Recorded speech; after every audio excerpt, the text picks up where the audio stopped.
மனிதனுடைய ஆயுச நாட்கள் 70 வருஷமும் பலத்தின் மிகுதினால் 80 வருஷம் அப்படின்னு சொல்லப்பட்டிருக்கிறார். அந்த காலத்திலேயே இப்ப ஆயுச நாட்கள் குறைந்து கொண்டே வருகிறாரு.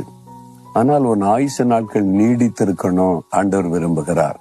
அதற்கான ஆலோசனை தருகிறார். நீங்க வியாதிப்பட்டு பலவீனப்படும் போது என் ஆயுசு முடிந்துருமோன்னு பயம் வந்துடும்.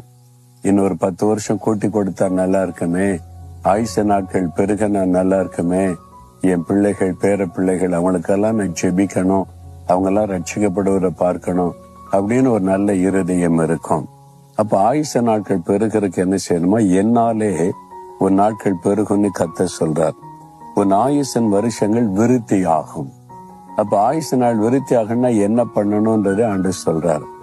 நீங்க எபேசியர் 6 அதிகாரத்துல வாசித்த பிள்ளைகளுக்கு ஆலோசனை சொல்லும் போது, பிள்ளைகளே உன் ஆயுச நாட்கள் நீடித்திருப்பதற்கும் உனக்கு நன்மை உண்டாயிருப்பதற்கும் தாயையும் தகப்பனையும் கன பண்ணுவாயாக.